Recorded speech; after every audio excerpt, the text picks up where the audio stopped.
Close your eyes and picture a desert ablaze with starlight, where a pharaoh envisions a tomb to outshine the heavens. These weren't mere burial sites.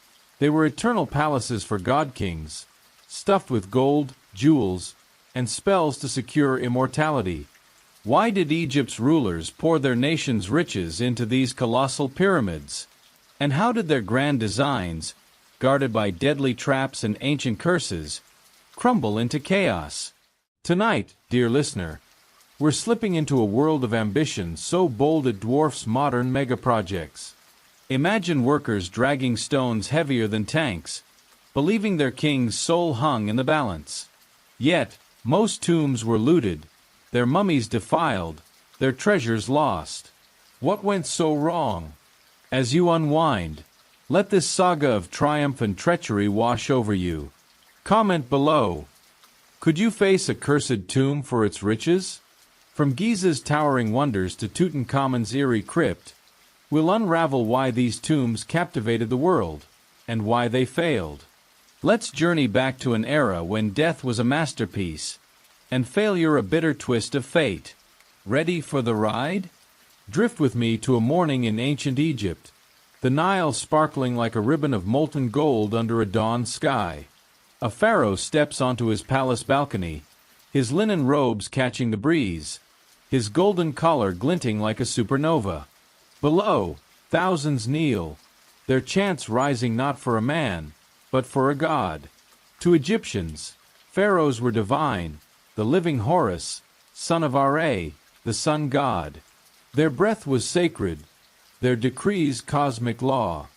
Building a tomb wasn't just a project, it was a divine mandate, a monument to prove their godhood to eternity. Without it, Egypt itself might unravel. Settle in, dear listener, as we unravel this divine drama, a tale of ambition so bold it makes modern billionaires look like they're playing small ball. Why did pharaohs stake their empire on tombs that screamed immortality? And why did their divine status demand such risky bets? Let's dive into a world where kings were gods, and graves were cosmic billboards. Take Khufu, the mastermind behind the Great Pyramid around 2600 BCE. His priests whispered that a grand tomb wasn't optional. It was theology. A weak tomb meant a weak god, and a weak god meant chaos. Floods failing, crops withering, enemies at the gates. Khufu's vision was audacious. A 480-foot pyramid, taller than any structure for 4,000 years. Imagine pitching that to a venture capitalist today.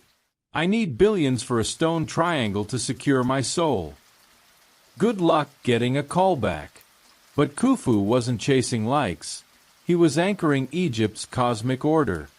His pyramid, Giza's crown jewel, was a flex of divine power, its polished limestone casing shining so bright it could have guided alien ships. Every stone was a prayer, every worker a believer in the pharaoh's godhood. Nobles and priests rallied, knowing their own afterlife rode on his success. A pharaoh's tomb was Egypt's insurance policy, proof that their god-king could conquer death itself. But here's the twist. Divinity came with a price tag. Khufu's pyramid took 20 years, maybe more, draining Egypt's coffers like a blockbuster movie gone over budget. Workers hauled 2.3 million blocks, each weighing as much as a pickup truck, under a sun that didn't negotiate. Resources that could have fed villages or armed armies went into stones. Was it worth it?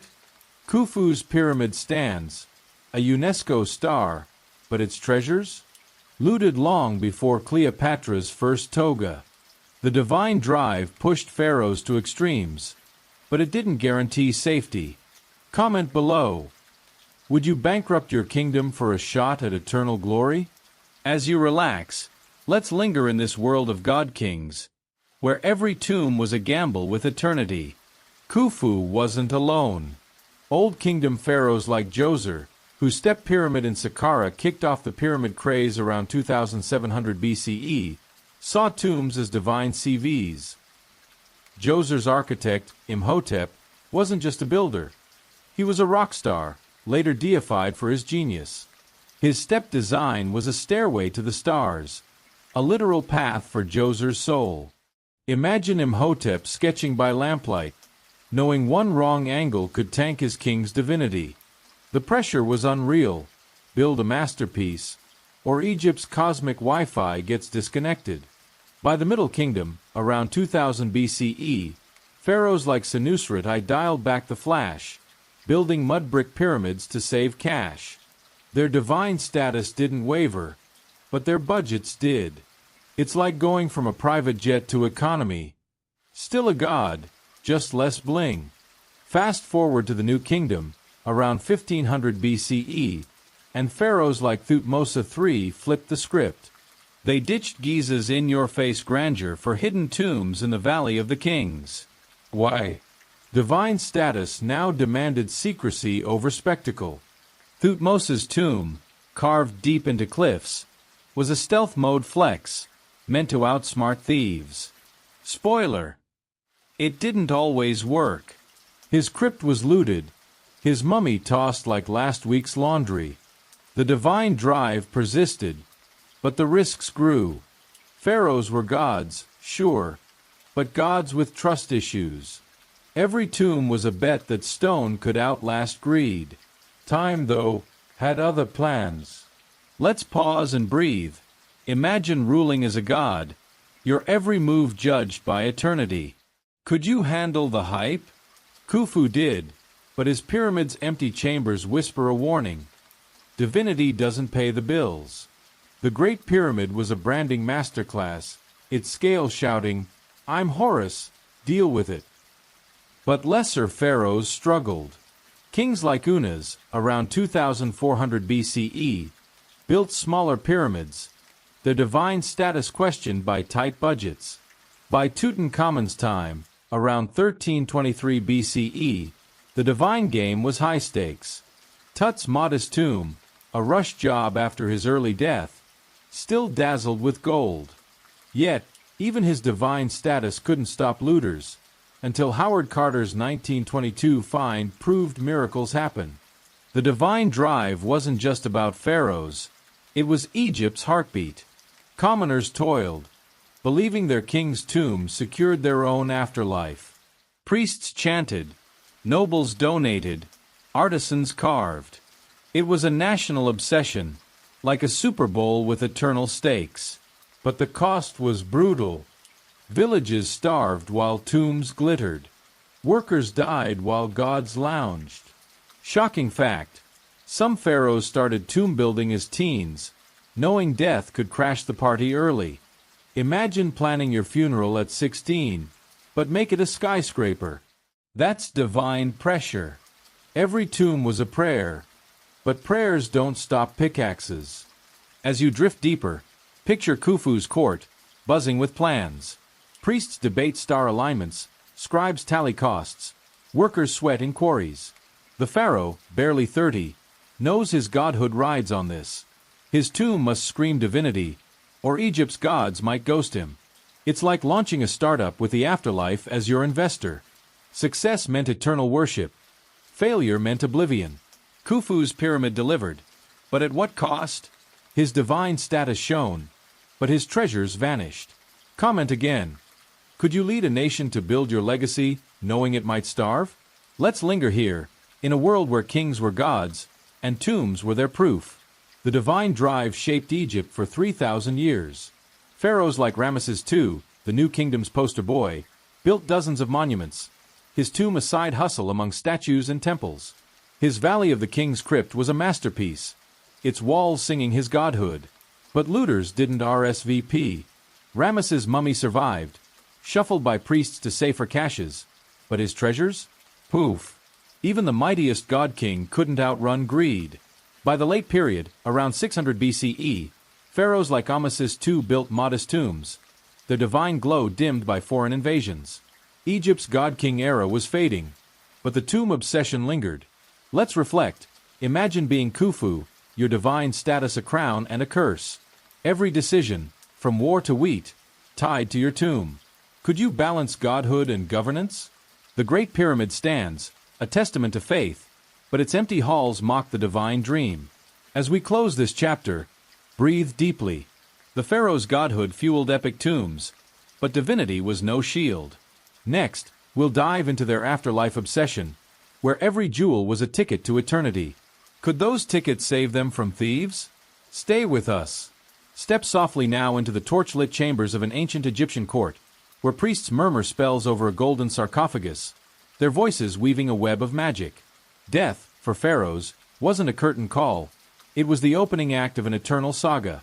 The Egyptians' obsession with the afterlife wasn't a quirky side hustle.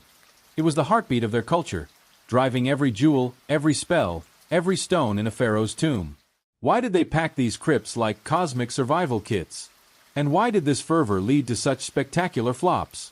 Settle in, dear listener, as we drift through a world where death was a journey, not an end, and every pharaoh needed a first-class ticket to eternity. Let this tale of ambition and irony wash over you, a blend of awe and sarcastic snark, like a Netflix doc with a sphinx as the host. The Egyptians believed the soul had layers, like an ancient onion. The Ka, your life force, stayed near the body, needing food and shelter, hence tombs stuffed with offerings. The Ba, your personality, flitted like a bird to the afterlife, facing trials to reach the field of reeds, a paradise of feasts and rivers. To survive, both needed a preserved body, mummified to last forever. Picture Tutankhamun's tomb, sealed around 1323 BCE, a masterclass in overpacking. His priests crammed it with 5,000 items, chariots for cosmic road trips, thrones for godly lounging, even board games for eternal boredom. Imagine movers hauling that today. They'd demand hazard pay and quit by noon. Tut's tomb was a pop-up shop for the afterlife, every item a bribe to gods like Osiris, who weighed the pharaoh's heart against a feather. Fail that test, and Amit, a crocodile lion hippo monster, devoured your soul. No pressure, right? But here's the kicker. Most pharaohs' afterlife kits were looted faster than a Black Friday sale. Tut's tomb, discovered by Howard Carter in 1922, was a rare survivor, dazzling with gold masks and jeweled scarabs. Most others, stripped bare before Cleopatra's first sandal. Why such obsession if thieves always won? The afterlife was Egypt's ultimate reality show, a mirror of earthly life with fields, servants, and enemies. Pharaohs needed gear to thrive, from boats to battle demons to wine for divine happy hours. Priests spent years mummifying bodies, wrapping organs in linen, chanting spells from the Book of the Dead to dodge afterlife traps. Comment below. What would you pack for an eternal road trip?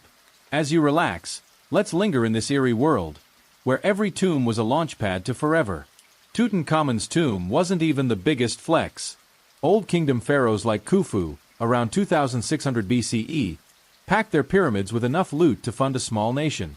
Khufu's Great Pyramid had chambers for his Ka, stocked with model boats and statues, like a divine Airbnb with bad Wi-Fi. His priests believed every item was a lifeline, ensuring his soul's comfort.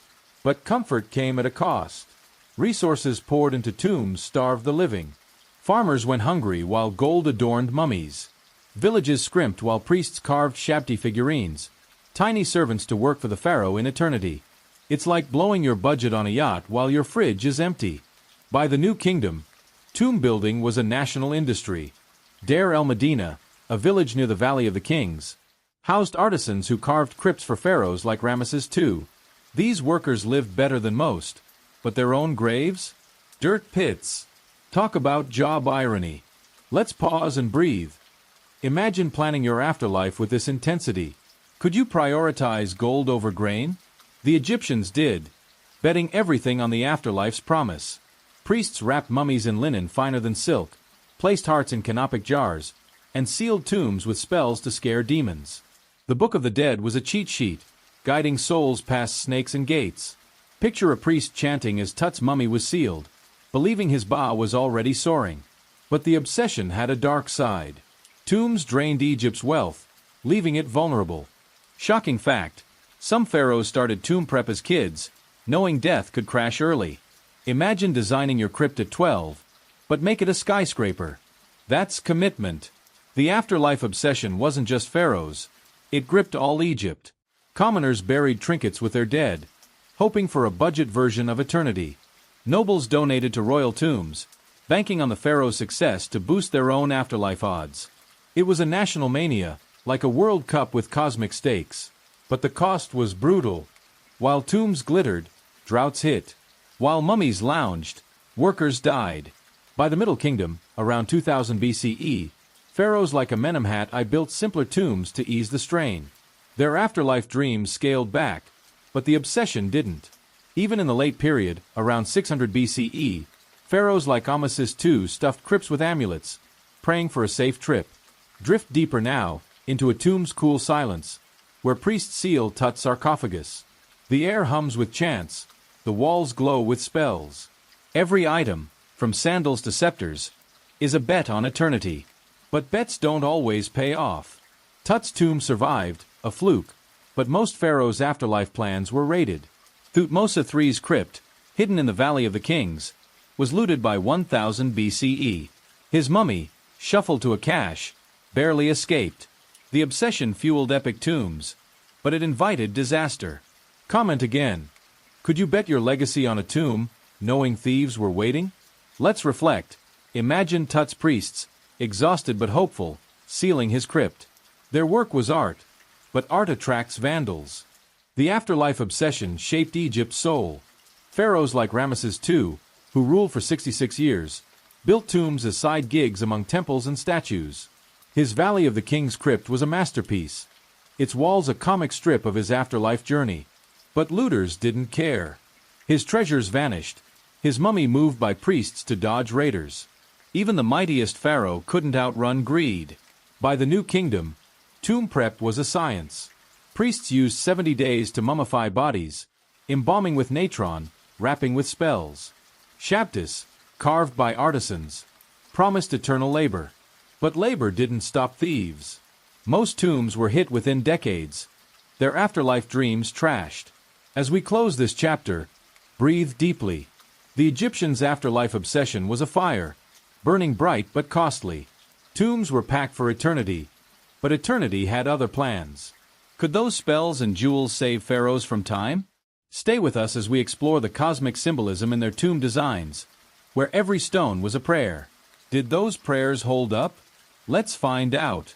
Glide now to a starlit quarry under a velvet sky, where architects huddle over papyrus scrolls, their fingers tracing lines by flickering torchlight. In ancient Egypt, a pharaoh's tomb wasn't just a fancy grave, it was a cosmic machine, every stone pulsing with divine meaning. These pyramids and crypts were Egypt's soul carved in limestone, their designs a love letter to the gods. Why did pharaohs pour such obsessive precision into their tomb symbolism? And why did these sacred blueprints fail to stop time's cruel heist? Settle in, dear listener, as we drift through a world where every angle was a prayer, every carving a spell. Let this tale of genius and irony wrap around you, like a Netflix binge hosted by a sarcastic sphinx, blending awe with a smirk. The Great Pyramid of Khufu, built around 2600 BCE, was symbolism's gold standard. Its sloping sides mimicked Ra's sun rays, a celestial ladder for the pharaoh's soul to climb to the heavens. Its base aligned with the cardinal points, precise to a fraction of a degree. Try that with a smartphone on airplane mode. No wheels, no lasers, just stargazing priests and sweaty surveyors. Imagine explaining this to a modern engineer. Yeah, we lined it up with Orion's belt. They'd need a nap. The pyramid's shape echoed the primeval mound, the mythical hill where creation sparked. Every block was a nod to Egypt's origin story, a cosmic reboot button. Khufu's architects, led by genius Himiunu, weren't just builders. They were poets in stone, crafting a tomb that screamed, "I'm eternal, deal with it." But symbolism wasn't just geometry. Tomb walls were comic strips for the gods, etched with spells, feasts, and divine selfies. Take Tutankhamun's tomb, sealed around 1323 BCE. Its walls danced with scenes of Osiris judging Tut's heart, ensuring his soul's safe passage. These weren't decor, they were cheat codes for the afterlife, carved by artisans who believed every stroke was sacred. Shocking fact, some tombs took decades to carve, yet looters hit them before the paint dried. Why such devotion if thieves didn't care? The Egyptians saw tombs as cosmic contracts, binding pharaohs to eternity. A misaligned stone or sloppy spell could crash the king's soul like a bad Wi-Fi signal. Comment below. Could you design a tomb to outsmart time? As you relax, let's marvel at this ancient artistry, where every detail was a divine DM to the gods.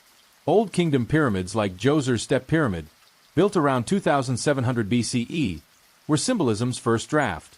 Djoser's architect, Imhotep, stacked 6 stone terraces like a cosmic staircase, a path to the stars. Picture Imhotep squinting at the horizon, knowing one wrong step could doom Djoser's soul. His design was Egypt's TED Talk on eternity, so iconic Imhotep was later deified. By the Middle Kingdom, around 2000 BCE, pharaohs like Senusret built mud brick pyramids, less flashy but still symbolic. Their sloping sides and star-aligned shafts whispered creation myths, even on a budget. It's like downgrading from a Tesla to a Prius. Still cosmic, just less Instagrammable. The New Kingdom, around 1500 BCE, flipped the script. Pharaohs like Thutmose III buried their tombs in the Valley of the Kings, trading pyramids for cliff-hugging crypts. Why? Symbolism went underground, mimicking the underworld's embrace. Thutmose's tomb, carved deep in rock, had corridors twisting like the Duat, the afterlife's maze. Its walls blazed with Amduat texts, a roadmap for the pharaoh's soul through 12 hours of darkness. Imagine architects debating angles by torchlight, their sweat dripping on sacred scrolls. Every curve was a prayer, every star a guide. But here's the rub: symbolism didn't stop thieves. Thutmose's crypt was looted, his mummy shuffled to a cache by desperate priests. Art didn't scare greed. Let's pause and breathe. Imagine crafting a tomb this deep, every line a cosmic code. Could you align stars without AutoCAD? The Egyptians did, blending math, faith, and art. Pyramids weren't random. They were Egypt's heartbeat, pulsing with creation myths. Later tombs, like Ramesses II, were galleries of symbolism. His Valley of the King's crypt, built around 1250 BCE, was a novel in stone, its walls narrating his journey past demons and gods. Every hieroglyph was a spell, every god a bouncer for eternity. But bouncers get bribed. Ramesses' treasures vanished. His mummy moved to dodge raiders. Even the mightiest symbols couldn't outrun time. Drift deeper now, into a tomb's cool silence, where carvings glow under flickering lamps. The air hums with meaning, every stone a story. Khufu's pyramid, a sunray ladder, stood for 4,000 years. But its chambers? Empty. Tut's tomb, a symbolic masterpiece, survived by luck, its walls a time capsule of faith. By the late period, around 600 BCE, pharaohs like Ramesses II built simpler tombs, their symbolism muted by invasions. Egypt's cosmic dreams dimmed, but the obsession lingered. Comment again. Would you carve your legacy in stone, knowing it might crumble? Let's reflect. Imagine Tut's artisans, chiseling spells, believing they'd last forever. Their work was art, but art invites vandals. The symbolism in tomb design was Egypt's soul laid bare. Every pyramid, every crypt, was a bridge to the divine. Architects like Himiunu were priests with protractors, their precision a hymn to Ra. But precision didn't stop pickaxes. Most tombs were looted, their symbols mocked by greed. Thutmose's twisting corridors, meant to guard his soul, became thief highways. Ramesses' epic walls, meant to sing forever, were stripped bare. Even Tut's symbolic shields fell, until Carter's flashlight hit gold. The Egyptians' faith was fierce, but faith doesn't lock doors. As we close this chapter, breathe deeply. Tomb designs were prayers in stone, every line a plea for eternity.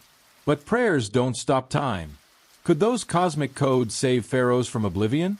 Stay with us as we explore the sweat and genius that built these wonders, and the cost. Did their builders fare better than their dreams? Let's find out. Step now into the blistering heat of a Giza quarry, where the sun hammers down like a cosmic forge, and thousands of workers swarm like ants around a colossal stone block. This is ancient Egypt, where pharaohs didn't just build tombs. They defied gravity, time, and sanity to raise monuments that still drop jaws 4,000 years later. The Great Pyramid of Khufu, built around 2600 BCE, wasn't a construction project. It was a moonshot, a feat so wild it makes modern skyscrapers look like DIY sheds.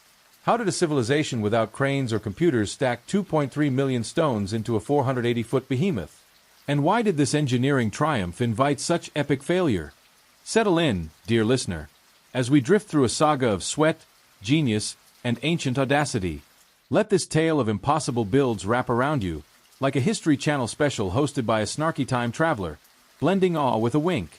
The Great Pyramid wasn't thrown together on a whim.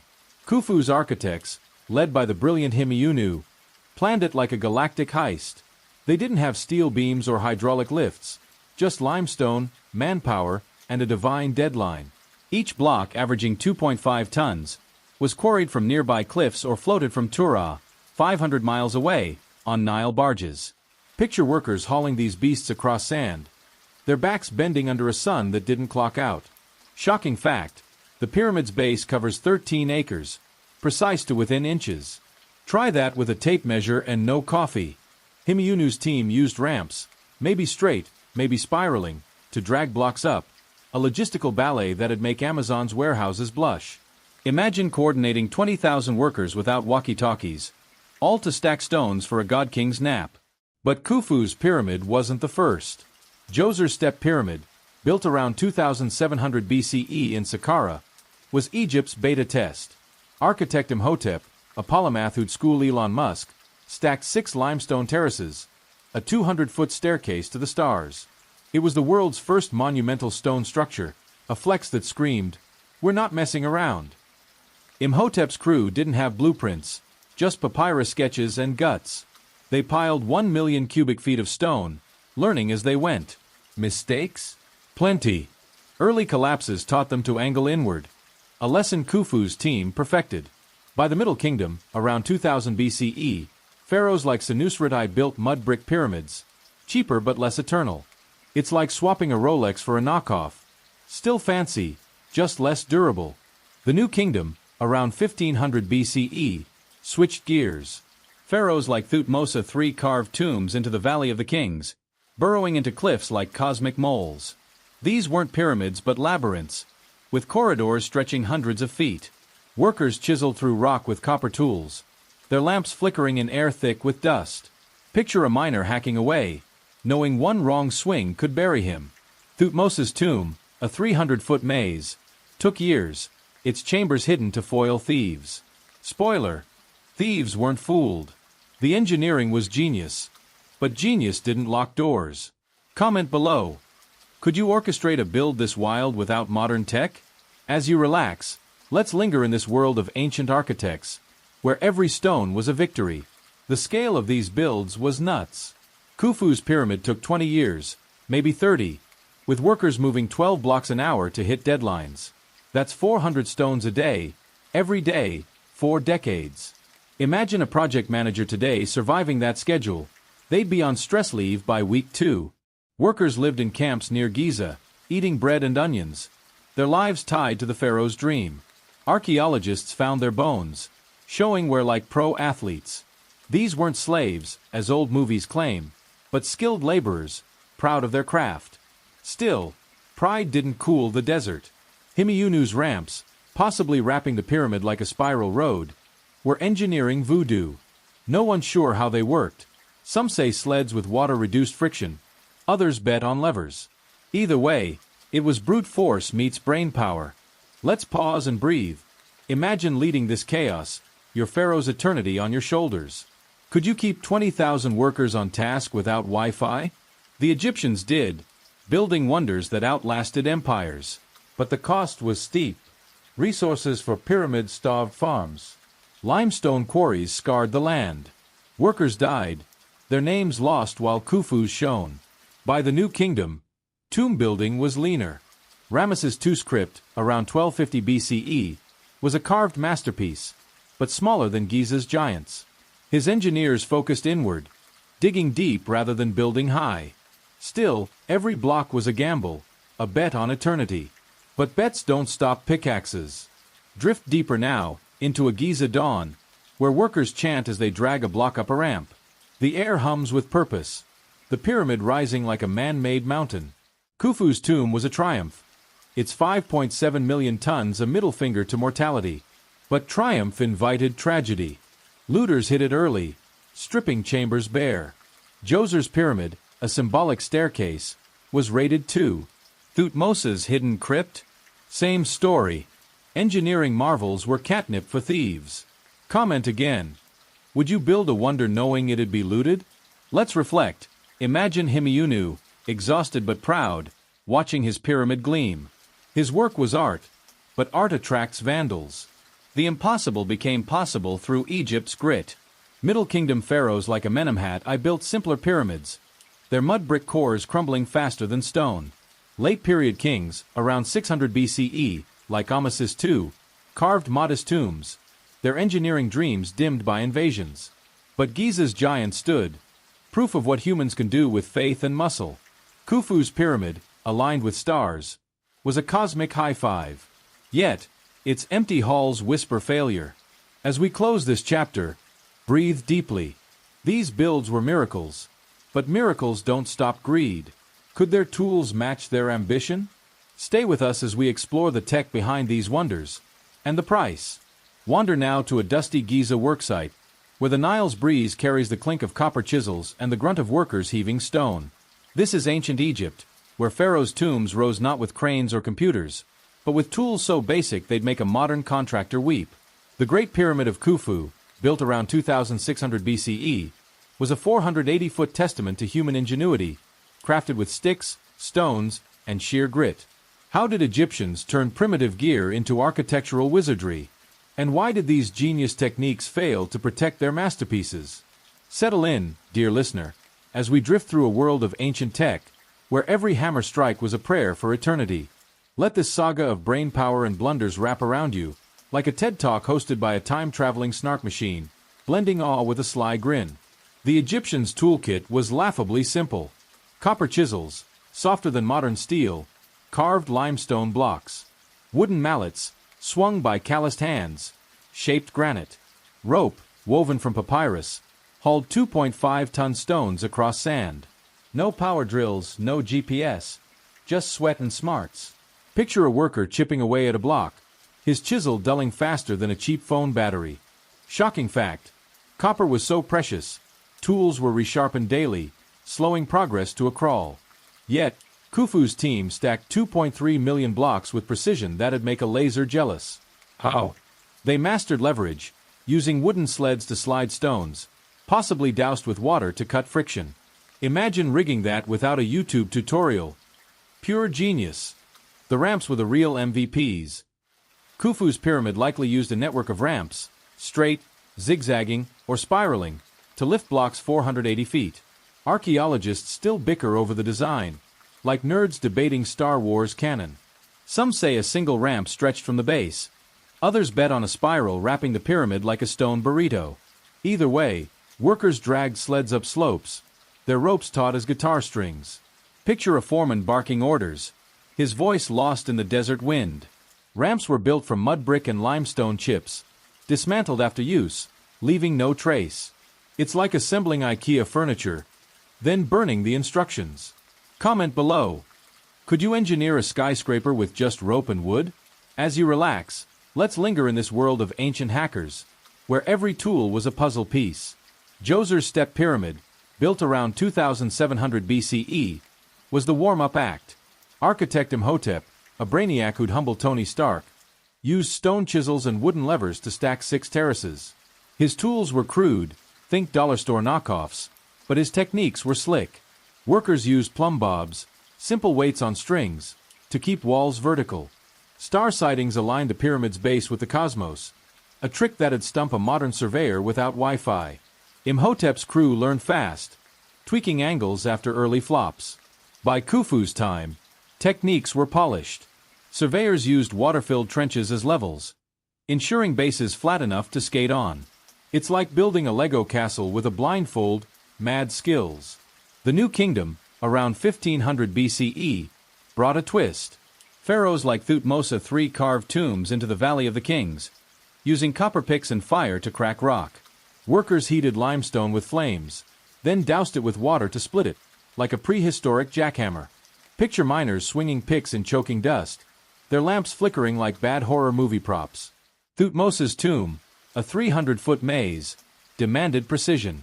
Scribes marked cut lines with charcoal, guiding chisels to carve corridors.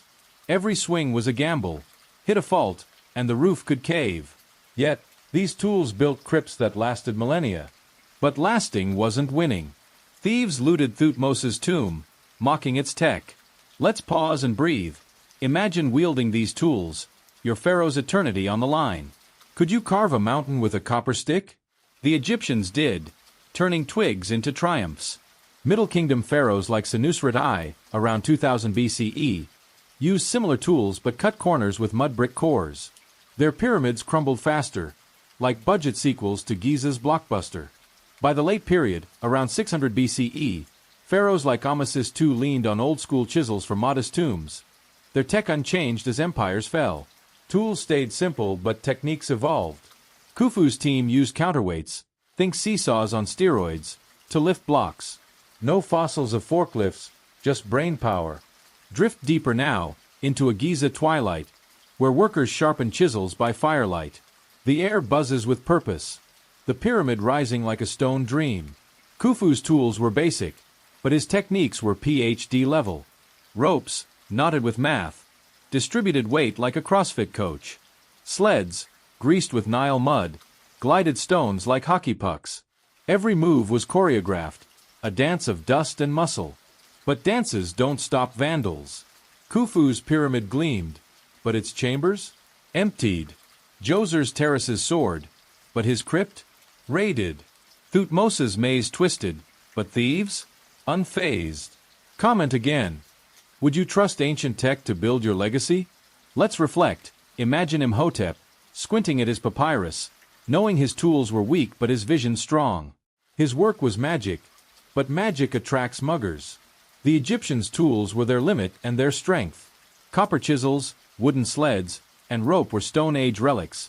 Yet they built wonders that outlasted Rome. Ramesses II's tomb, around 1250 BCE, used the same tech, its corridors carved with fire and picks. Artisans painted walls with ochre, their brushes made from reeds. Every stroke was a prayer, every block a promise. But promises break. Ramesses' crypt was looted, his treasures melted. The techniques were epic, but epics end. As we close this chapter, breathe deeply. These tools built miracles, but miracles don't stop greed. Could their workers pay the price for such wonders? Stay with us as we explore the human cost and the heartbreak. Step now into the twilight glow of a Giza workers' camp, where the Nile's murmur blends with the crackle of campfires and the weary sighs of laborers. This is ancient Egypt, where pharaohs' tombs rose not just on stone and ingenuity, but on the backs of thousands who toiled under a merciless sun. The Great Pyramid of Khufu, built around 2600 BCE, was a marvel, but its 2.3 million blocks carried a cost heavier than limestone: human lives, dreams, and sweat. Who were these workers? And what price did they pay for their god-king's eternity? Why did their sacrifices fail to shield these tombs from ruin? Settle in, dear listener, as we drift through a world of grit and heartbreak, where every stone was a story of struggle. Let this saga wrap around you, like a Reddit thread hosted by a time-traveling cynic, blending awe with a bitter chuckle. Forget the whip-crack slaves of old Hollywood. Khufu's workers weren't chained. They were skilled laborers, farmers, and artisans, drawn from across Egypt. Archaeologists uncovered their camp near Giza, a city of 20,000 with bakeries, breweries, and graves. These weren't prisoners but proud craftsmen, believing their work secured the pharaoh's afterlife, and their own. Picture a mason, his hands calloused, sharing bread with his crew, their laughter masking aching backs. Shocking fact, their bones show we're like modern athletes, with broken spines and crushed limbs. Building a pyramid wasn't a job, it was a brutal sport. They ate bread, onions, and weak beer, a diet that'd make a dietitian cry. Yet, they hauled 2.5-ton blocks, 400 a day, 4 decades, driven by faith and duty. The human price was steep. Workers lived in mud brick dorms, their families often far away. Days started at dawn, ended at dusk, with heat stroke a constant shadow. Imagine dragging a stone up a ramp, your sandals shredding, knowing a slip could crush you. Accidents were common: falling blocks, collapsing ramps, misfired chisels. Graves near Giza hold workers as young as 20, their skeletons telling tales of toil. Families mourned, but the work didn't pause. Foremen, loyal to pharaohs, pushed quotas like corporate bosses chasing KPIs. Comment below. Could you toil for a king's dream, knowing it might break you? As you relax, let's linger in this camp, where workers' lives fueled Egypt's wonders. Djoser's Step Pyramid, built around 2700 BCE, set the stage. Its workers, under architect Imhotep, were pioneers, learning stonecraft on the fly. Their price was high. Early collapses buried crews, teaching brutal lessons. By Khufu's time, systems improved. Workers rotated in 3-month shifts, returning to farms during Nile floods. Some earned royal perks: meat, linen, burial plots. But perks didn't stop pain. Medical tents treated fractures with splints, but infections often won. Picture a healer wrapping a worker's arm.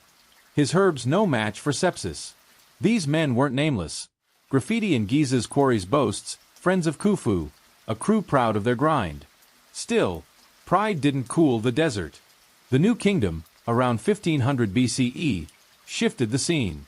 Pharaohs like Thutmose III built tombs in the Valley of the Kings, where miners chiseled rock in suffocating tunnels. Deir el-Medina, a village for these artisans, was a step up. Stone houses, paid rations, even days off. Picture a painter, his eyes strained, decorating Thutmose's crypt with ochre, knowing his own grave would be dirt. These workers struck in 1150 BCE, protesting late wages, a rare flex against pharaohs. But the price persisted. Miners died in cave-ins, painters from dust-choked lungs.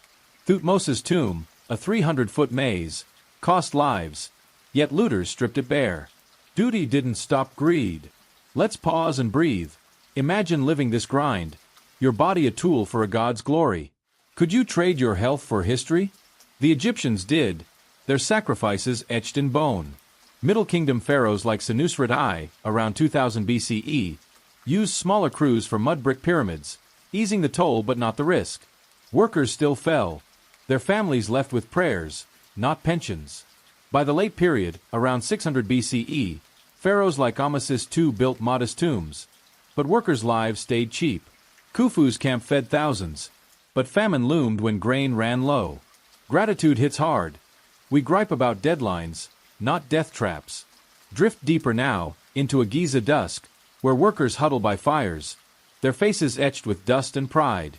The pyramid towers above, a god-king's dream made real by their hands. But dreams cost blood. Khufu's workers built a wonder, but many never saw it finished. Djoser's pioneers paid with pioneers' risks. Thutmose's artisans crafted art, but art invited thieves. Comment again. Would you sacrifice for a legacy not yours? Let's reflect. Imagine a worker, his son watching him limp home, knowing the tomb wasn't for them. Their work was epic, but epics eat heroes. The human price shaped Egypt's soul. Ramesses II's tomb, around 1250 BCE, leaned on Deir el-Medina's artisans, their skill unmatched. They painted walls, carved spells, raised families, then buried friends. Strikes showed their spine, but death was routine. Ramesses' crypt shone, but its treasures? Stolen. Workers' lives fueled eternity, but eternity didn't pay back. As we close this chapter, breathe deeply. Their sacrifices built miracles, but miracles don't stop time. Could their tombs stay safe from greed? Stay with us as we explore the traps and curses meant to guard them, and why they failed. Slip now into the shadowed depths of a pharaoh's tomb, where torchlight dances on limestone walls and the air hums with secrets. This is ancient Egypt, where tombs weren't just graves but fortresses, rigged with traps and trickery to thwart greedy hands. The Great Pyramid of Khufu, built around 2600 BCE, was a vault for eternity, its treasures guarded by cunning designs meant to outsmart looters. How did Egyptians weave death-defying obstacles into their crypts? And why did these ingenious traps fail to keep thieves at bay? Settle in, dear listener, as we drift through a world of ancient booby traps, where every step was a gamble with fate. Let this saga of cleverness and collapse wrap around you, like an Indiana Jones flick narrated by a sarcastic sphinx, blending thrills with a knowing smirk. The Egyptians didn't mess around with tomb security. Khufu's Great Pyramid was a maze of deception, its inner chambers hidden behind false passages and sealed doors. The king's chamber, holding Khufu's sarcophagus, was buried under 400 feet of stone, accessible only through a narrow shaft barely wide enough for a cat burglar. Picture a thief squeezing through, heart pounding, only to hit a granite plug weighing tons. These plugs, slid into place during construction, were Egypt's access-denied screen. Shocking fact, the pyramid's Grand Gallery, a soaring corridor, was designed to collapse on intruders, crushing them like a cosmic mousetrap. Workers sealed it with precision, knowing one wrong move could trigger doom. But traps weren't foolproof. Looters, like ancient hackers, found workarounds, tunneling past plugs to nab treasures. Early pyramids set the stage. Djoser's Step Pyramid, built around 2700 BCE in Saqqara, had a warren of tunnels to confuse raiders. Architect Imhotep, a mastermind who'd school modern engineers, hid Djoser's chamber under a labyrinth of false shafts.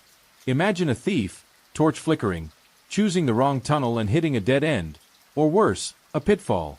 These pits, lined with spikes in some tombs, were Egypt's version of game over.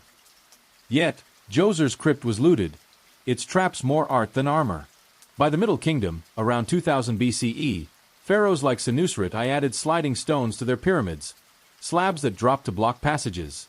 It's like rigging your safe with a guillotine, clever, but thieves brought pry bars. The New Kingdom, around 1500 BCE, upped the ante. Pharaohs like Thutmose III carved tombs in the Valley of the Kings, where traps got nastier. Thutmose's crypt, a 300-foot maze, had false chambers stuffed with rubble to waste raiders' time. Picture a looter, sweating, digging through debris, only to find nothing. Some tombs had collapsing ceilings, triggered by hidden levers. Workers carved these traps with care, their own lives at risk during setup. Thutmose's tomb was a psychological prank, designed to frustrate, not just kill. But frustration didn't stop greed. His crypt was raided by 1000 BCE, its treasures gone. Comment below. Could you outsmart an ancient trap to snag a pharaoh's gold? As you relax, let's linger in this world of deadly puzzles, where every tomb was a game of wits. Traps weren't just physical. Egyptians used misdirection, like fake doors carved in walls to trick thieves into wasting effort. Tutankhamun's tomb, sealed around 1323 BCE, had a hidden entrance under rubble, a low-key flex that fooled looters until Howard Carter's 1922 find. Picture Carter's team, brushing sand, unaware they'd crack Egypt's greatest save. Tut's tomb was modest, but its outer chamber had decoy boxes to distract raiders. Most tombs weren't so lucky. Ramesses II's crypt, around 1250 BCE, had false shafts and sealed doors, but looters laughed past them. Workers risked death rigging these traps. Imagine balancing a 10-ton slab, knowing a slip could crush you. Their skill was epic, but epics don't stop pickaxes. Let's pause and breathe. Imagine crafting these traps, your pharaoh's eternity on the line.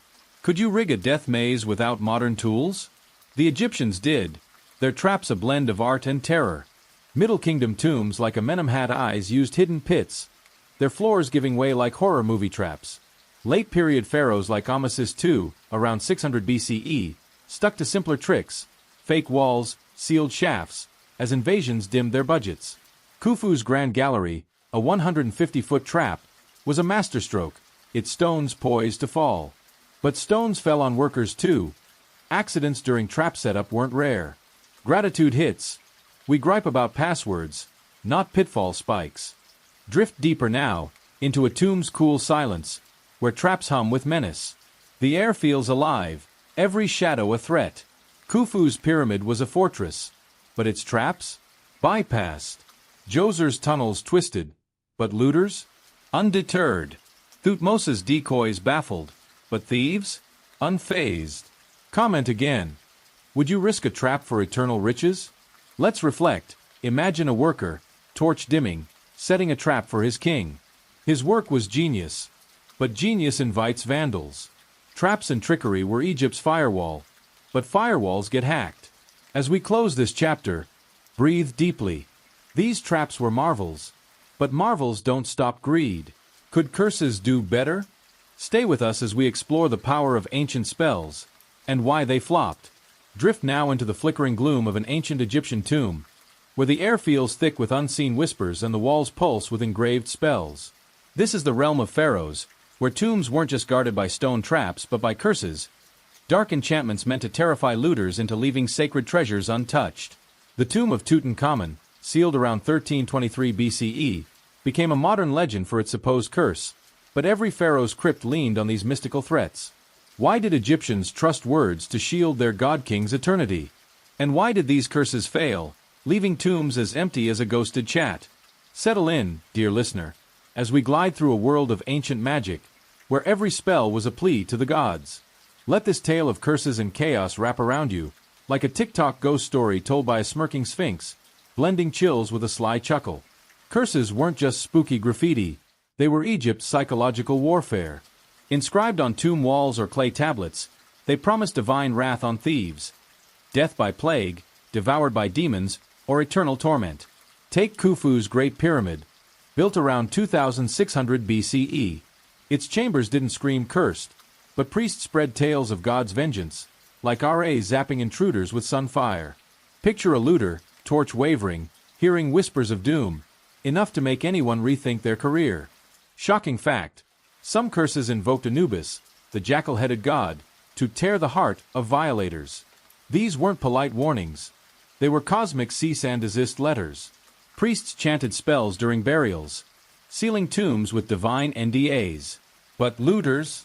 They swiped treasures anyway, laughing at Anubis's voicemails. Early tombs set the tone. Djoser's Step Pyramid, around 2700 BCE, had no explicit curse tablets, but its labyrinthine design carried an implied threat. Mess with the pharaoh, face the god's wrath.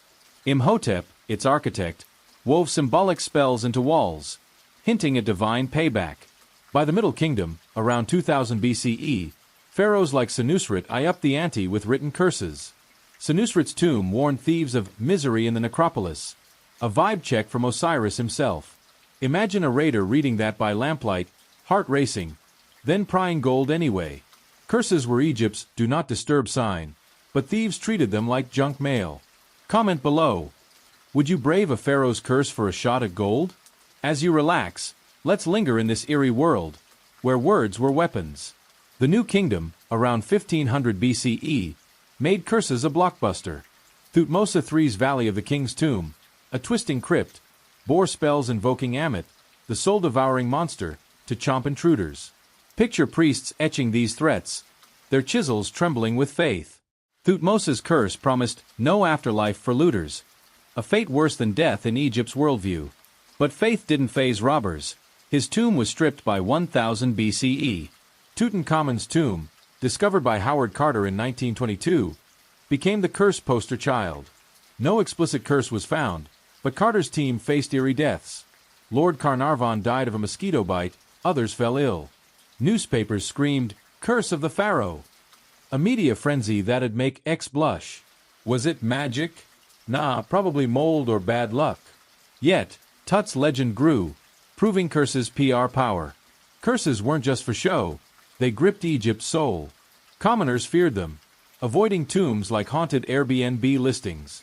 Priests used curses to deter workers, who knew too much about crypt layouts. Picture a Deir el-Medina artisan, painting Thutmose's walls, whispering prayers to dodge Anubis's bite. These spells, often from the Book of the Dead, were Egypt's antivirus software, meant to guard the pharaohs Ka and Ba. But software crashes. Ramesses II's tomb, around 1250 BCE, had epic curses, promising darkness forever for thieves. Looters didn't care, his crypt was ransacked, his mummy shuffled to a cache. Curses were Egypt's hype, but hype doesn't stop hammers. Let's pause and breathe. Imagine carving these curses, your pharaoh's eternity at stake. Could you trust words to scare off greed? The Egyptians did, their spells a mix of poetry and panic. Middle Kingdom tombs like Amenemhat I's bore curses threatening no offerings for raiders, a spiritual starvation. Late-period pharaohs like Ramesses II, around 600 BCE, used simpler spells, their magic dimmed by invasions. Tut's curse, amplified by 1920s tabloids, spooked modern minds more than ancient ones. Gratitude hits. We scoff at curses, not gods. Carter's team faced no supernatural doom, just bad PR and worse hygiene. Curses were Egypt's firewall, but firewalls get hacked. Drift deeper now, into a tomb's silent chill, where curses hum like static. The air feels heavy, every spell a warning. Khufu's priests spread fear, but fear didn't lock doors. Djoser's symbols loomed, But looters? Unfazed. Thutmose's threats roared. But thieves? Unscared. Comment again. Would you trust a curse to guard your legacy? Let's reflect. Imagine a priest, sealing Tut's tomb, believing his words would last forever. His work was art, but art invites vandals. Curses were Egypt's last stand, but stands fall. As we close this chapter, breathe deeply. These spells were magic, but magic doesn't stop greed. Could guards do better? Stay with us as we explore the human shields, and why they failed. Wander now to the moonlit cliffs of the Valley of the Kings, where a lone guard stands watch, his spear glinting under stars, the silence broken only by the desert's whisper. This is ancient Egypt, where pharaohs' tombs relied not just on traps and curses, but on human vigilance and cunning secrecy to shield their eternal treasures. The tomb of Thutmose III, carved around 1450 BCE, was hidden in a rocky crevice, its location a state secret guarded by loyal sentries. Who were these protectors, and how did their efforts crumble under greed's weight? Why did secrecy and swords fail to save the pharaoh's legacy? Settle in, dear listener, as we drift through a world of shadowed sentinels and broken trusts. Let this tale of loyalty and betrayal wrap around you, like a true crime podcast hosted by a snarky time traveler, blending suspense with a wry grin. The Egyptians knew traps and curses weren't enough. Khufu's Great Pyramid, built around 2600 BCE, was a fortress, but its treasures needed eyes to guard them. Priests and soldiers patrolled Giza, their presence a warning to looters. These weren't rent-a-cops but elite guards, often drawn from the pharaoh's inner circle, sworn to protect his afterlife. Picture a sentry pacing the pyramid's base, his torch casting eerie shadows, knowing a thief's blade could end his shift. Shocking fact, guards were sometimes buried alive with the pharaoh to serve an eternity, a perk nobody bragged about. Secrecy was key. Only a handful knew the pyramid's inner layout. Khufu's architects sealed shafts after burial, hiding entrances under sand. But secrets leak, workers whispered, guards gossiped, and looters pounced, stripping Khufu's crypt bare. Early tombs leaned on stealth. Djoser's Step Pyramid, around 2700 BCE, was built in Saqqara's open desert. Its location no secret, but guards patrolled its tunnels. Imhotep, its architect, designed hidden chambers, their plans shared with a trusted few. Picture a guard, heart racing, hearing footsteps in the dark, friend or foe. By the Middle Kingdom, around 2000 BCE, pharaohs like Senusret buried tombs in remote sites, their locations guarded by royal scribes. Senusret's pyramid had a secret entrance, its guards sworn to silence. But silence breaks, bribes turn tongues, and his crypt was looted. Secrecy was Egypt's VPN, but VPNs get cracked. Comment below. Could you keep a tomb secret for a pharaoh's gold? As you relax, let's linger in this world of silent watchers, where every guard was a shield. The New Kingdom, around 1500 BCE, made secrecy an art. Thutmose III's Valley of the King's tomb was carved in a cliff, its entrance a crevice barely visible. Guards from the Medjay, an elite Nubian unit, patrolled the valley, their loyalty bought with land and titles. Picture a Medjay warrior, scanning the horizon, knowing a single lapse could doom his king's soul. The tomb's location was so secret, even workers at Deir el-Medina were blindfolded en route. But loyalty has a price. Guards took bribes, workers spilled plans over beer.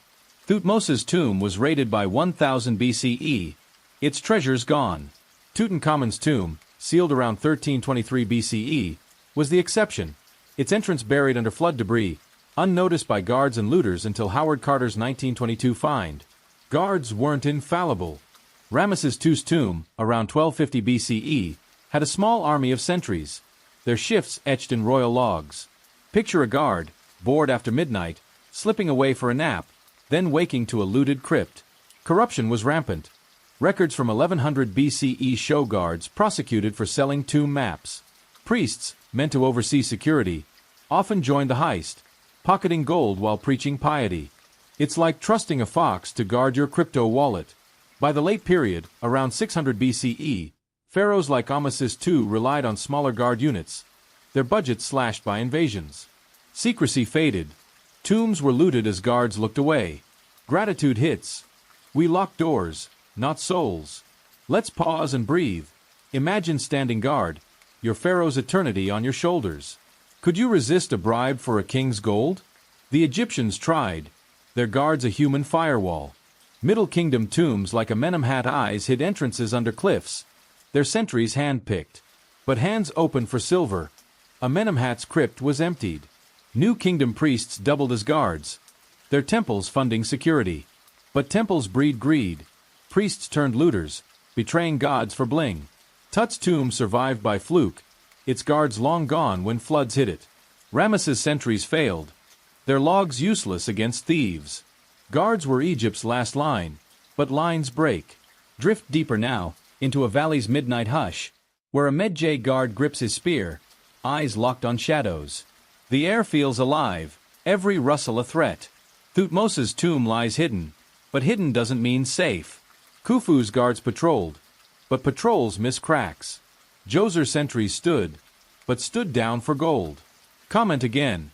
Would you guard a tomb, knowing betrayal's price? Let's reflect. Imagine a guard, loyal but tempted, watching his king's legacy fade. His duty was epic, but epics breed traitors. Guards and secrecy were Egypt's shield, but shields crack. As we close this chapter, breathe deeply. These protectors failed, but why? Stay with us as we explore the tomb's downfall, and what broke them. Venture now into the moon-drenched sands of the Valley of the Kings, where a thief's torch flickers, casting jagged shadows on a hidden tomb entrance. This is ancient Egypt, where Pharaohs' crypts, built as eternal vaults, became playgrounds for looters who plundered gold and glory with ruthless precision.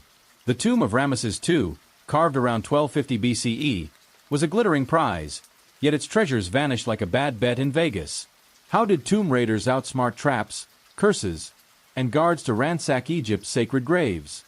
Why did their triumphs shatter the pharaoh's dreams of eternity? Settle in, dear listener, as we drift through a world of heists and heartbreak, where every stolen jewel was a stab at immortality. Let this saga wrap around you, like a heist movie narrated by a sardonic sphinx, blending thrills with a bitter smirk. Tomb raiding wasn't a hobby, it was a thriving black market.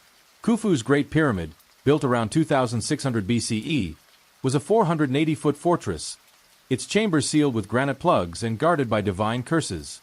Yet, looters hid it within centuries, tunneling past traps like ancient cat burglars. Shocking fact, over 90% of royal tombs were looted by 1000 BCE, their gold melted, mummies trashed.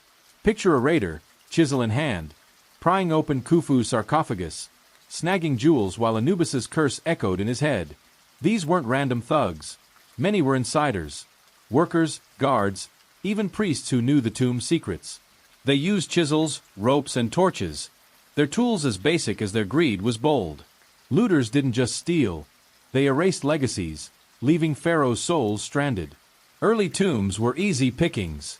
Djoser's Step Pyramid, around 2700 BCE in Saqqara, had twisting tunnels meant to baffle intruders, but raiders navigated them like pros.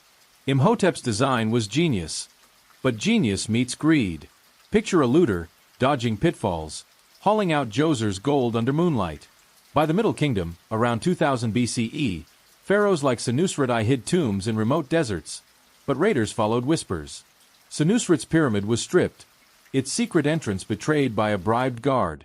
It's like posting your safe's code on X, game over. Looters sold their haul to traders, who melted gold into coins, erasing Egypt's past. Comment below. Could you pull off a tomb heist, dodging curses and traps? As you relax, let's linger in this world of shadow thieves, where every crypt was a jackpot. The New Kingdom, around 1500 BCE, saw looting hit fever pitch. Thutmose III's Valley of the King's Tomb, a cliff-hid maze, was raided despite Medjay guards and curses. Picture a looter, bribing a sentry, slipping past collapsing corridors to snag Thutmose's jewels. Tomb raiding was organized crime. Gangs bribed workers from Deir el-Medina, who spilled layouts over beer. Records from 1100 BCE detail trials of looters, caught with gold from Ramesses III's crypt. Priests, meant to protect, often led heists, pocketing treasures while preaching piety. Ramesses II's tomb, a masterpiece, was gutted, its mummy moved to a cache by frantic priests. Tutankhamun's tomb, sealed around 1323 BCE, was the rare survivor, buried under flood debris until Howard Carter's 1922 find. Its gold mask dazzled, But most tombs? Emptied. Raiders weren't just greedy, they were fearless. Curses promising demon attacks didn't faze them. Traps were puzzles to solve. Picture a looter in Thutmose's crypt, torch dim, dodging rubble to reach the sarcophagus. They worked fast, smashing mummies to grab amulets, melting gold to dodge suspicion. By the late period, around 600 BCE, pharaohs like Ramesses II built modest tombs, but looting continued. Invaders like Persians joined the fray, stripping crypts for war funds. It's like hacking a bank during a blackout. Chaotic and lucrative. Gratitude hits. We preserve history, not pawn it. Looters left Egypt's tombs hollow. Their haul lost to time, leaving archaeologists to piece together scraps. Let's pause and breathe. Imagine raiding a tomb, heart pounding, gold in hand. Could you stomach desecrating a pharaoh's rest? Raiders did. Their triumphs Egypt's tragedy. Middle Kingdom tombs like Amenemhat I's were hit hard. Their remote sites no match for bribed scribes. New Kingdom crypts, like Ramesses III's, fell to insider jobs. Guards turned thieves, priests turned fences. Tut's tomb escaped, a fluke of nature, but its neighbors? Sacked. Khufu's pyramid stood tall, but its chambers? Where? Djoser's crypt loomed, but its gold? Gone. Comment again. Would you loot a tomb for riches, knowing history's price? Let's reflect. Imagine a raider, torch fading, hauling gold from Ramesses' crypt. His score was epic, but epics leave scars. Tomb Raiders' triumph was Egypt's fall. Organized gangs, fueled by corruption, turned sacred vaults into flea markets. Records show looters boasting of hauls, their loot funding lavish lives. Priests moved mummies to caches, like cosmic witness protection, but too late, gold was gone. By 1000 BCE, the Valley of the Kings was a ghost town, its tombs gutted. Late-period kings like Ramesses II faced looters and invaders, their crypts stripped as Egypt weakened. Carter's find of Tut's tomb sparked hope, but most pharaohs' legacies were dust. As we close this chapter, breathe deeply. Raiders won, but at what cost? Stay with us as we explore time's decay, and why it finished what looters started. Glide now across the sun-scorched sands of Giza, where the Great Pyramid looms, its once gleaming limestone casing worn to a jagged skeleton by centuries of wind and rain. This is ancient Egypt, where pharaohs' tombs, crafted to defy eternity, crumbled under the relentless assault of time and nature. The tomb of Thutmose III, hidden in the Valley of the Kings around 1450 BCE, was a masterpiece of secrecy, yet floods and quakes turned its chambers into rubble. How did natural forces outmatch the pharaoh's divine engineering? Why did time finish what looters began, erasing Egypt's sacred legacy? Settle in, dear listener, as we drift through a world of erosion and ruin, where every crack tells a story of defeat. Let this saga wrap around you, like a nature doc narrated by a sarcastic sphinx, blending awe with a wry sigh. Time was Egypt's silent raider. Khufu's Great Pyramid, built around 2600 BCE, was a 480-foot marvel, its polished casing shining like a beacon. But wind and sand, nature's sandpaper, stripped it bare, leaving rough blocks exposed. Shocking fact, within 1,000 years, half its casing was gone, quarried by later builders or eroded by storms. Picture the pyramid, battered by desert gales, its glory fading like a forgotten Instagram post. Earthquakes, common in Egypt, shook its core, widening cracks for sand to creep in. Rain, rare but fierce, seeped into chambers, softening mortar. Khufu's tomb stood tall, but its inner sanctum, already looted, decayed into a hollow shell. Nature didn't care about divine mandates. It ground eternity to dust. Early tombs faced the same fate. Djoser's Step Pyramid, built around 2700 BCE in Saqqara, was a stone staircase to the stars, but its limestone terraces cracked under heat and wind. Picture rain pooling in its tunnels, turning Imhotep's genius into a soggy ruin. By the Middle Kingdom, around 2000 BCE, pharaohs like Senusret I used mud brick cores to save costs, a choice time punished. Senusret's pyramid, once grand, crumbled like a stale cookie, its bricks dissolving in floods. It's like building a mansion with cardboard, bold, but doomed. Neglect worsened the toll. Later dynasties ignored old tombs, letting sand bury them. Comment below. Could you watch your life's work erode to nothing? As you relax, Let's linger in this world of fading wonders, where nature was the ultimate vandal. The New Kingdom, around 1500 BCE, hid tombs in the Valley of the Kings, but nature followed. Thutmose III's crypt, carved deep in cliffs, seemed safe, but flash floods poured through its entrance, washing away spells and smashing sarcophagi. Picture water rushing through corridors, turning a pharaoh's eternity into a muddy mess. Earthquakes cracked walls, collapsing ceilings on treasures looters missed. Ramesses II's tomb, around 1250 BCE, faced the same. Floods soaked its vibrant murals, fading gods to ghosts. Priests moved mummies to caches, like cosmic storage units, but couldn't save chambers. Tutankhamun's tomb, sealed around 1323 BCE, dodged floods by chance, its debris-covered entrance a natural shield until Howard Carter's 1922 find. Most weren't so lucky. Nature's wrath outdid raiders. Decay wasn't just physical, it was neglect's child. As dynasties fell, tomb maintenance stopped. By 1000 BCE, the Valley of the Kings was a ghost town, its crypts buried under sandslides. Picture Ramesses III's tomb, its guards gone, its entrance choked by debris. Later Egyptians quarried old pyramids for stone, recycling Khufu's casing for Cairo's mosques. It's like looting your grand's jewelry for Etsy. Heartless. By the late period, around 600 BCE, pharaohs like Ramesses II built modest tombs, but even these succumbed to erosion. Gratitude hits. We restore relics, not repurpose them. Time turned Egypt's tombs into fossils, their glory preserved only in fragments by modern archaeologists. Let's pause and breathe. Imagine your masterpiece, built for eternity, crumbling to sand. Could you face time's indifference? The Egyptians couldn't. Their tombs no match for nature's grind. Middle Kingdom pyramids like Amenemhat eyes dissolved in rain, their mud brick hearts exposed.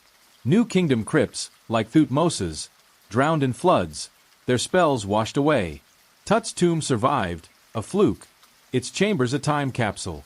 Khufu's pyramid endured, but its polish? Gone. Djoser's terraces stood, but their shine? Lost. Comment again. Would you build for eternity, knowing time's toll? Let's reflect. Imagine a worker, proud of Thutmose's crypt, seeing it buried. His work was epic, but epics fade. Time and decay were Egypt's final blow. Floods, quakes, and wind didn't just damage, they erased. Ramesses II's tomb, a painted saga, faded under water's touch. Priests abandoned maintenance as Egypt weakened, letting sand claim crypts. Later cultures, like Persians and Greeks, ignored these relics, their stones scavenged. By the Roman era, pyramids were tourist traps, their decay a backdrop for selfies. Carter's find of Tut's tomb sparked revival, but most pharaohs' crypts were lost. As we close this chapter, breathe deeply. Time won where looters started, but why did Egypt's legacy shift? Stay with us as we explore cultural changes and what sealed the tomb's fate. Step now into the twilight of ancient Egypt, where the Nile's gleam fades under foreign flags, and the once sacred tombs of pharaohs become relics of a forgotten faith. This is the land where the Great Pyramid of Khufu, built around 2600 BCE, stood as a divine monument, yet later cultures saw it as a quarry, not a shrine. Cultural shifts, new rulers, new gods, new priorities, sealed the fate of Egypt's tombs, turning eternal vaults into pawns of progress. Why did later civilizations devalue these sacred crypts? How did their neglect complete the tomb's downfall? Settle in, dear listener, as we drift through a world of fading glory, where every repurposed stone tells a tale of loss. Let this saga wrap around you, like a history vlog hosted by a snarky sphinx, blending poignancy with a sharp jab. Egypt's tombs thrived under pharaohs who saw them as cosmic bridges. But by the New Kingdom's end, around 1070 BCE, Egypt weakened, its divine order fraying. The Valley of the Kings, home to Thutmose III's crypt, became a looting hotspot, its sanctity ignored. Shocking fact, by 1000 BCE, priests moved mummies like Ramesses II's to caches, admitting defeat as tombs were ransacked. Picture priests, torchlit, hauling sacred remains through sand, their faith crumbling like the cliffs above. Foreign invasions, Libyans, Nubians, shifted priorities. New rulers, like Shoshenq cared more for power than pyramids, letting tombs decay. Egypt's gods, once untouchable, lost clout, their crypts demoted to curiosities. It's like turning a cathedral into a storage shed, blasphemous, but practical. The Middle Kingdom, around 2000 BCE, saw early signs of shift. Senusretai's pyramid, a mud brick marvel, was looted, its sanctity fading as later dynasties scavenged its stone. Picture builders, no longer awed, prying blocks for new forts. By the late period, around 600 BCE, pharaohs like Ramesses II faced Persian invasions. Persia's kings, like Cambyses II, mocked Egypt's gods, stripping tombs for gold to fund wars. Herodotus, a Greek historian, wrote of Cambyses defiling mummies, a middle finger to Egypt's faith. Tombs became war chests, their treasures melted into coins. Comment below. Could you watch your culture's relics pawn for profit? As you relax, let's linger in this world of lost reverence, where tombs became trophies. The New Kingdom's collapse, around 1070 BCE, was a turning point. Ramesses XI, the last strong pharaoh, left the Valley of the Kings unguarded, its tombs open to raiders. Picture looters, unchecked, smashing Thutmose III's sarcophagus, their greed fueled by Egypt's chaos. Greek and Roman rule, starting around 332 BCE with Alexander the Great, turned tombs into tourist traps. Ptolemaic Greeks, like Cleopatra, admired pyramids but didn't maintain them. Romans used Khufu's casing stones for bridges, treating Giza like a Home Depot. It's like selling the Colosseum for scrap. Heartless. By the Christian era, around 300 CE, Egypt's old gods were relics, their tombs vandalized by monks who saw them as pagan. Gratitude hits. We preserve history, not plunder it. Cultural shifts weren't just neglect, they were erasure. By the Islamic era, around 700 CE, Cairo's builders quarried pyramids for mosques, their stones repurposed for progress. Picture a mason, chipping Khufu's casing, unaware he's dismantling divinity. Mamluk sultans, around 1300 CE, used Saqqara's blocks for forts, Djoser's pyramid a fading shadow. Tutankhamun's tomb, sealed around 1323 BCE, escaped this fate, buried under debris until Howard Carter's 1922 find. Its gold mask shone, a rare survivor of cultural churn. Most tombs weren't so lucky. Ramesses II's crypt, a painted epic, was stripped, its mummies shuffled. Foreigners, from Persians to Romans, saw tombs as resources, not reverence. Let's pause and breathe. Imagine your legacy, sacred to you, recycled by strangers. Could you stand its loss? Egypt couldn't, its tombs casualties of shifting tides. Middle Kingdom crypts like Amenemhat I's were scavenged, their stones fueling new cities.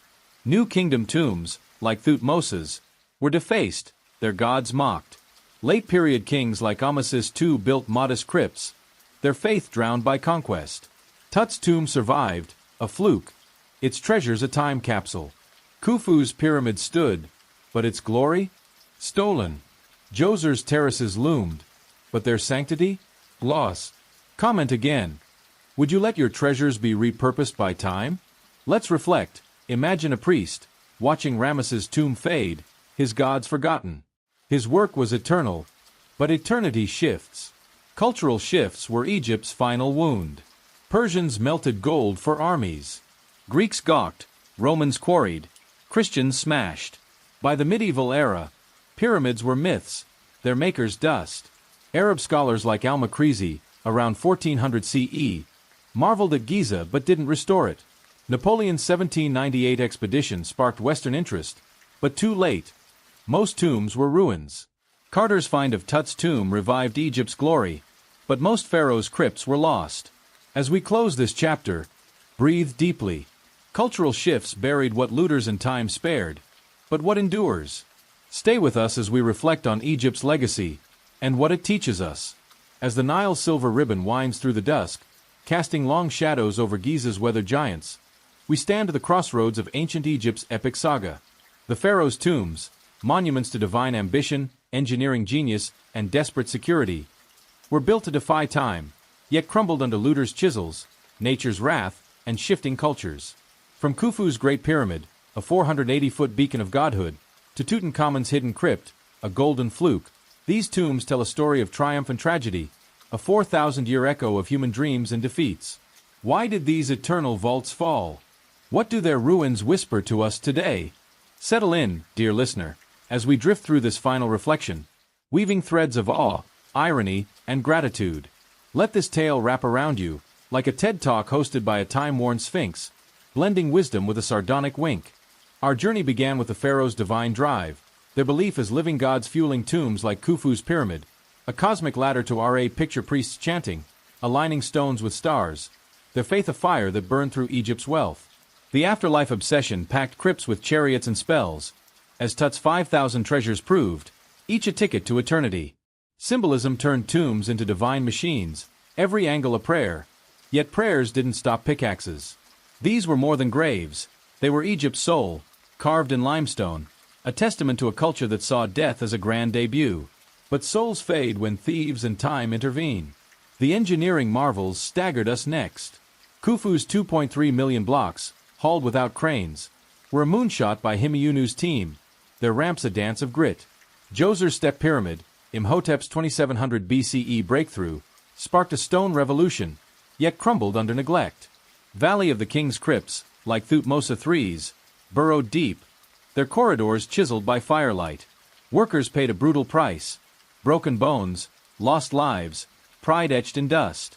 Picture a mason, limping home, his son watching the pyramid rise, unaware it had been looted. Tools were basic, copper chisels, rope, but techniques were PhD level, a legacy that outlasts empires. Yet, genius didn't lock doors. Security was Egypt's desperate bid. Traps, like Khufu's collapsing Grand Gallery, were cosmic mousetraps, but looters tunneled past. Curses, invoking Anubis's wrath, spooked commoners but not thieves, as Ramesses II's ransacked tomb showed. Guards, from Medjay warriors to corrupt priests, patrolled Thutmose's crypt, but bribes broke loyalty. Tut's tomb, buried by flood, dodged this fate until Carter's 1922 find, a miracle in a sea of failure. Picture a Medjay, spear in hand, betrayed by a whispered map. Traps, curses, guards, Egypt's firewall, but firewalls get hacked. The pharaoh's eternity was a gamble, and the house always won. The downfall sealed their fate. Looters, like vultures, stripped 90% of tombs by 1000 BCE, melting gold into coins, as Khufu's empty chambers attest. Time and decay, wind, floods, quakes, eroded Djoser's terraces and drowned Thutmose's murals. Cultural shifts finished the job. Persians, Greeks, Romans, and Christians saw tombs as quarries, not shrines, repurposing Senusret stones for forts and Khufu's casing for mosques. Picture a Roman, chipping Giza's blocks, blind to their divinity.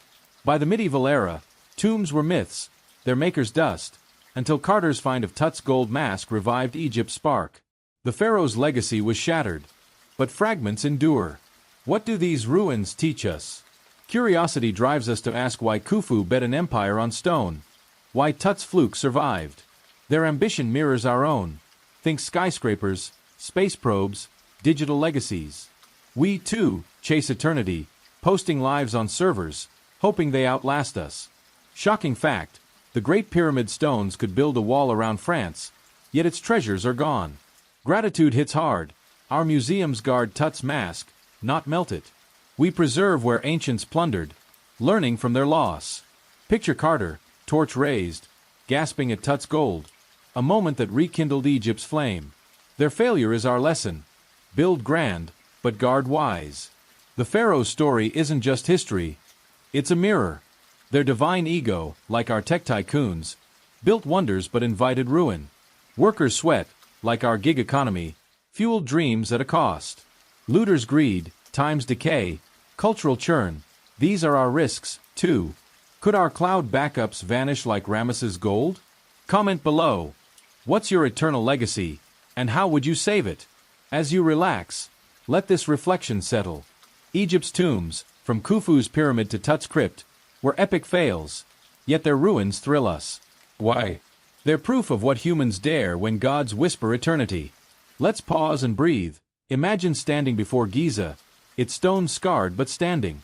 Could you dream as big as Khufu, knowing time might win? The pharaohs did, their hubris a beacon. Djoser's terraces, Imhotep's brainchild, sparked a revolution, but sand claimed them.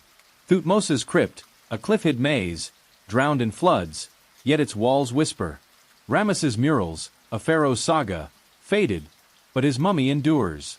Tut's tomb, a fluke, shines brightest, its gold a middle finger to time. These failures aren't endings. They're stories, etched in stone, sand, and soul. We're richer for them. Our gratitude a quiet nod to Carter's torch. The modern world owes Egypt. Archaeologists, from Carter to Zahi Hawass, unearth fragments, piecing together Pharaoh's dreams. Museums, like Cairo's, guard Tut's mask, a selfie from 1323 BCE. Tourists flock to Giza, snapping pics where Romans quarried. It's like scrolling X for ancient clout. Khufu's still trending. But the lesson lingers. Eternity's a tough gig. Our satellites, our servers, our skyscrapers. Will they fare better? Picture a future explorer, finding our ruins, marveling at our folly. Comment again. What's one artifact you'd save for eternity? Let's reflect. Imagine Khufu, his pyramid bare, yet immortal in our gaze. His failure fuels our awe. As we close, breathe deeply.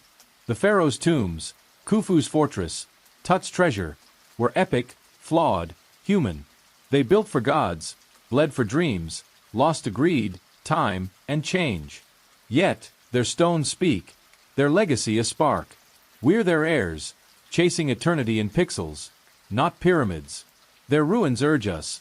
Dream big, guard well, laugh at fate. What's next for Egypt's secrets? More tombs lie buried, their stories untold. Will we find them, or will time win again? Stay curious, dear listener. Another crypt awaits, its whispers calling across the sands. Who'll answer? Drift now to a moonlit ridge in the Valley of the Kings, where the desert's breath whispers secrets older than time. It's 2025, and Dr. Amira Hassan, an archaeologist with a battered fedora and a stubborn streak, kneels before a crevice sealed by centuries of sand. Her team's ground-penetrating radar pinged something big, a tomb, untouched since the pharaoh's reign. As her flashlight pierces the dark, glinting on hieroglyphs unseen for millennia, Amira feels a chill, not from the night, but from history's pulse. Could this crypt rewrite Egypt's saga? What ghosts linger in its shadows?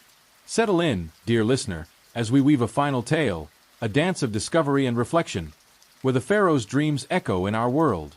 Let this story wrap around you, like a viral X-thread spun by a sarcastic sphinx, blending suspense with a knowing grin.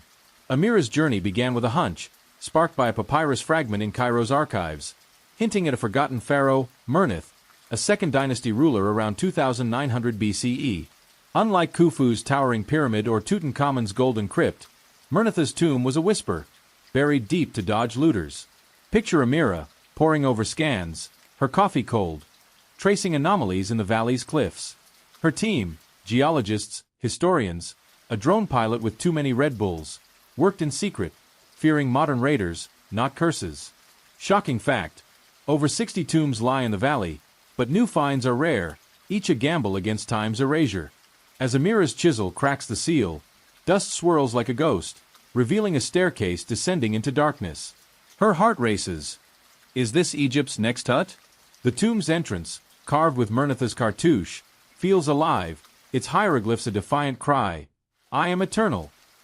Amira's torch sweeps over walls painted with stars, a cosmic map like Khufu's pyramid, aligning with Orion. Picture her, breath held, stepping past a false door, a trap echoing Thutmose III's crypt. Her drone hums, mapping chambers, dodging pitfalls that'd make Indiana Jones sweat. The air grows heavy, as if Mernith's Ka lingers, watching. A sarcophagus looms, uncracked, its granite lid etched with spells from the Book of the Dead. Amira's team gasps. Unlike Ramesses II's looted tomb, this is pristine. Could Mernith's treasures rival Tut's 1922 haul? Comment below. Would you dare open a sealed tomb, knowing history's weight? As you relax, let's drift with Amira, where every step is a dialogue with the past. But discovery isn't just gold, it's questions. Mernith's tomb, like Djoser's 2700 BCE pyramid, tells of a pharaoh's divine drive, her ambition a spark in Egypt's dawn. Her Shabti figurines, carved to serve an eternity, mirror Tut's afterlife obsession, yet her name faded, unlike Khufu's. Why? Cultural shifts, like those that buried Amenemhat I's crypt, erased her. Amira's find rewrites history, proving women ruled early dynasties. Picture her, brushing sand from a scepter, feeling Mernatha's defiance. The tomb's engineering, mud brick chambers, copper-lined doors, rival Senusret eyes, but simpler, a nod to a humbler era. Workers' bones, found nearby, echo the human price, their lives spent for a queen's dream. Gratitude hits. We uncover stories, not just stones. The tomb's traps, like Thutmose's collapsing corridors, failed. Sand sealed Mernatha's crypt, not spells. Curses, etched on walls, invoke Anubis. But looters never came, unlike Ramesses' raided vault. Guards' absence, a sign of Egypt's early chaos, left nature as sentinel. Amira's team faces modern traps, unstable cliffs, funding cuts, artifact smugglers. Picture her, arguing with bureaucrats, her passion a firewall against apathy. Shocking fact, 30% of Egypt's relics are smuggled yearly, a modern looting spree. Mernatha's tomb, if exposed, risks the black market, a fate Khufu's gold met. Amira's drones, like ancient chisels, map history, but history's a target. Could her find survive our greed? Let's pause and breathe. Imagine Amira, torch dim, facing Mernatha's gaze. Could you carry history's burden, knowing it might slip away? She does, her work a bridge to Pharaoh's dreams. The tomb's murals, like Ramesses' fated saga, sing of gods, but gods shift. Persians, Greeks, Romans, cultures that quarried Khufu's stones, ignored Egypt's faith. Mernatha's crypt, a time capsule, dodged their churn, unlike Djoser's eroded terraces. Amira's team, using AI to decode spells, mirrors Himeyunu's star-aligning genius. Our tech, drones, scans, outpaces copper chisels, yet our legacy, like Egypt's, risks decay. Comment again. What's one secret you'd bury for eternity? Let's reflect. Imagine Mernith, her tomb sealed, hoping for forever. Her hope lives in Amira's light. The epilogue isn't just Amira's tale, it's ours. The pharaoh's tombs, from Khufu's pyramid to Tut's mask, were epic fails, yet their ruins thrill us. Why? They're mirrors, our skyscrapers, our servers, chase eternity, too. Picture a future archaeologist, sifting our digital dust, laughing at our cloud backups. Mernatha's tomb, like Tut's, is a fluke, its survival a nod to chance. Amira's find sparks X debates, curse or coincidence. Her team's dig, live-streamed like a reality show, pulls millions, history gone viral. But virality fades, like Ramesses' gold. Gratitude deepens. We guard Mernatha's scepter, not melt it, learning from Egypt's loss. As we close, drift deeper into the valley's hush, where Mernatha's tomb glows under Amira's torch. The air hums, every hieroglyph a voice. Khufu's stones stand, but empty. Djoser's terraces loom, but worn. Thutmose's crypt whispers, but drowned. Tut's mask shines, but alone. Mernatha's tomb, a new spark, asks, what's next? More crypts lie buried, their secrets locked in sand. Will Amira find them, or will time win again? Picture her, fedora tilted, grinning at the dark. History's not done. Stay curious, dear listener. Egypt's sands hold more, their stories waiting to be told. What tomb will we uncover next?